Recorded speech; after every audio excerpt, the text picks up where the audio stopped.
All right, let's dive right into this explainer. Honestly, you can think of this as a 16th century true crime scene, but investigated by 19th century detectives. Today, we're going to unpack a truly fascinating historical cold case.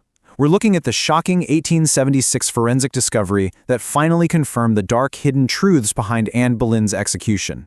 Now, we all know the basic story of Henry VIII's doomed second wife, right? But what actually happened to her body after the blade fell? And what did Victorian investigators find when they dug her up over 3 centuries later? Well, it's a wild story of erasure, stolen relics, and forensic revelations that honestly, most people have never heard.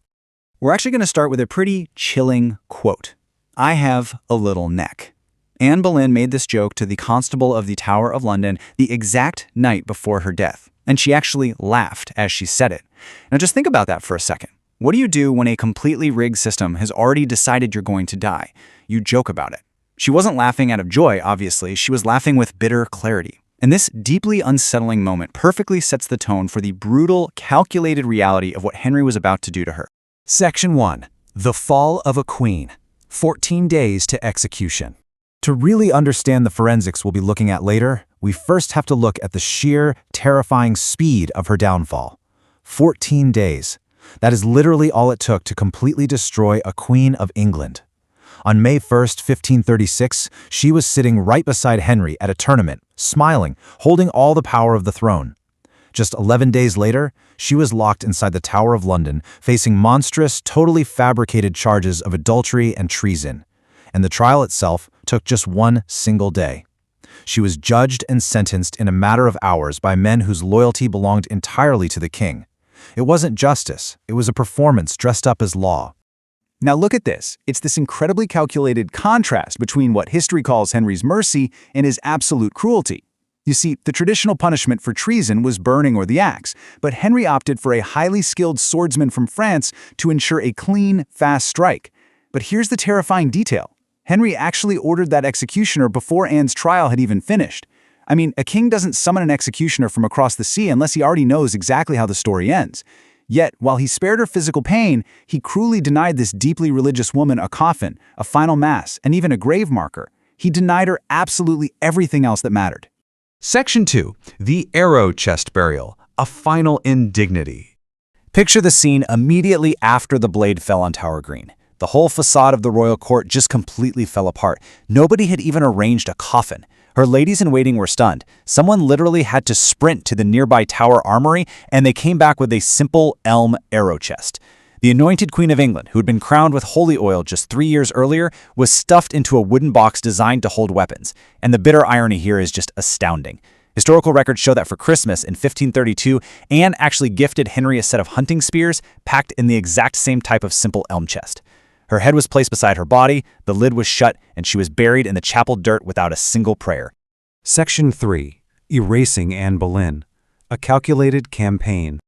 So let's transition from her physical death to her historical death. Because what Henry did next, it wasn't about grief and it wasn't about moving on. It was a deliberate, calculated campaign of total erasure. The Tudor court organized a quiet but absolutely ruthless sweep across the royal palaces. Henry's men literally chiseled the HA monograms out of the stone walls. They destroyed her portraits. In fact, the famous image we know today only survived by accident through later copies. He declared their 2-year-old daughter, Elizabeth, completely illegitimate. He even gave Anne's personal jewels to his new bride, Jane Seymour, whose rooms he moved into instantly. Henry didn't mourn. Contemporary sources actually report he told Jane Seymour that he sent his last wife to the scaffold as a demonstration of what happens to a queen who oversteps. He literally used Anne's death as a threat. Section 4. The 1876 Exhumation, a Victorian mystery. For centuries, Anne just lay forgotten under the uneven, sunken floor of the chapel inside the tower. That is, until the 1860s, when Queen Victoria read some pretty grim sanitary reports about the terrible state of the chapel and ordered a full restoration. So jump 340 years forward to November 9, 1876. Workers lifted the paving stones directly in front of the altar where Anne was recorded to be buried, and when they opened her unmarked grave, they made a truly haunting discovery. The original arrow chest had completely rotted away, but her bones weren't laying as they should have been. They had been physically moved, gathered into a smaller space as if someone had dug them up and shoved them back. But even more disturbing, Anne was around 35 years old and totally healthy when she died, yet several of her extraordinarily durable teeth were missing, and her lower jaw was incomplete. The implication here is chilling. At some point in history, someone had reached into the dirt and stolen pieces of the queen as morbid souvenirs. Section 5. Forensics and Rumors. Validating History. During the 1876 forensic examination, Dr. Frederick Mouat perfectly mapped his physical findings directly to historical rumors. Working by candlelight with the tools of his time, he actually validated centuries-old accounts while brilliantly dismantling long-held myths. Remember that chilling joke about her little neck? Well, the forensics proved it. Her atlas vertebra, that's the bone connecting the skull to the neck, was exceptionally small. She wasn't just performing modesty, she genuinely had a very fine neck, which explains exactly why Henry needed a precise sword rather than a heavy axe. Her height was estimated between 5 feet and 5'3", perfectly matching accounts of her middling height. And her hands? The bones were notably slender and tapering, elegant features that she clearly passed down to her daughter, Queen Elizabeth I, who was famously known for her beautiful long fingers. But looking at those delicate hands brings up a massive historical question, one that has lingered in the public imagination for centuries, popping up in movies and books all the time. Did Anne Boleyn actually have a monstrous sixth finger? The short answer, zero evidence. The forensics showed absolutely no sign of a sixth finger. Now, to be fair, only 11 of the expected 28 finger bones were actually recovered from the dirt. So scientifically speaking, they couldn't definitively prove a negative based on the bones alone.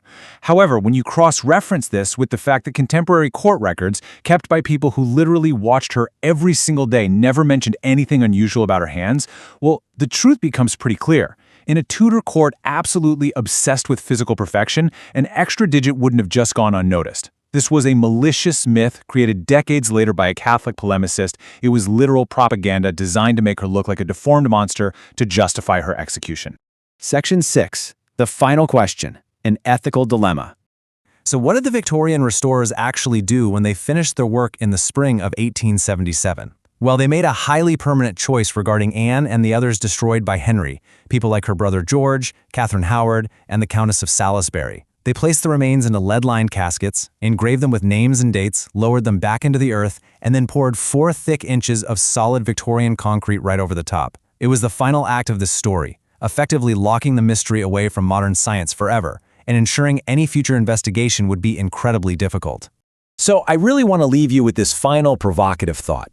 Today, we possess the technology, modern DNA analysis, carbon dating, advanced facial reconstruction, that could finally answer the questions the Victorians couldn't. We could give Anne Boleyn back her true face, confirming her identity beyond any shadow of a doubt. But to do so, the Crown would have to agree to break that concrete and disturb her resting place all over again. So what do you think? Should we use modern forensics to finally give her back her humanity and her true place in history? Or after being wrongly executed, stuffed in an arrow box, erased from palaces, and having her bones disturbed by souvenir hunters, has history simply asked enough of Anne Boleyn? Think about it and let that question sit with you.